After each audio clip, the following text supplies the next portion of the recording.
संत एकनाथ महाराष्ट्र के प्रसिद्ध संतों में से एक थे। नामदेव के बाद इन्हीं का नाम सबसे ऊपर आता है। इनका जन्म 5533 ईस्वी से 5599 ईस्वी के बीच पैठन में हुआ। इन्होंने जाति प्रथा के विरुद्ध आवाज़ उठाई। इनकी प्रसिद्धि भगवत गीता के मराठी अनुवाद करने से हुई। संत एकनाथ कभी गुस्सा नहीं करते थे।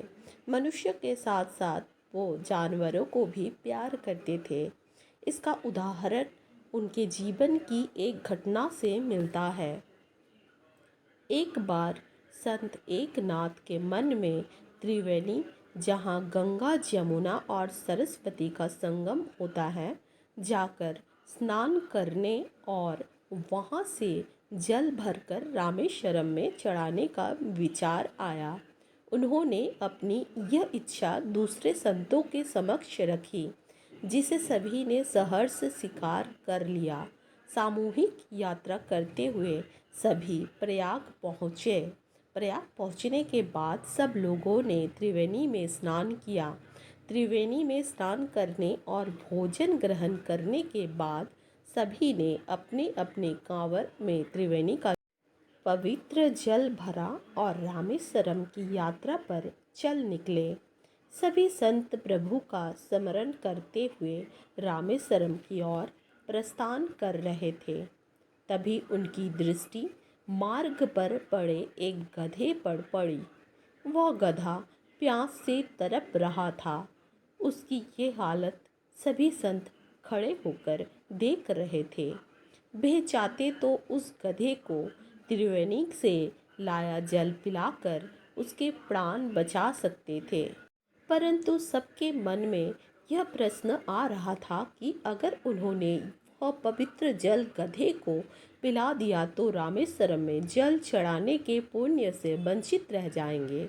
सब अभी सोच ही रहे थे कि संत एकनाथ ने अपनी कांवर से पवित्र जल निकाला और उस गधे को पिला दिया।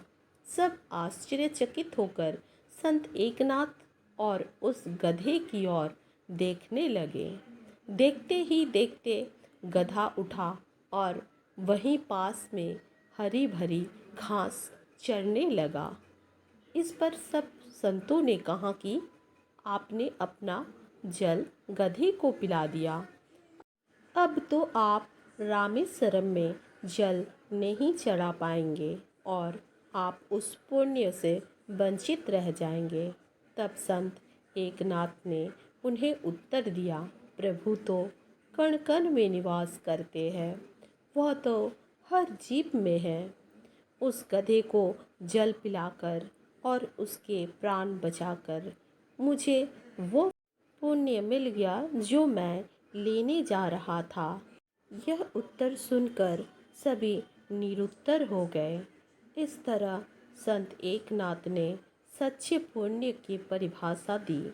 संत एकनाथ ने एक ऐसी उदाहरण सबके सामने रखी जिससे यह शिक्षा मिलती है कि संसार के हर प्राणी एक समान है। अगर किसी जीव जंतु की सहायता हम कर सकते हैं तो हमें अवश्य ही करनी चाहिए। भगवान का निवास कण कण में है और सच्चा पुण्य इंसानियत से ही प्राप्त होता है।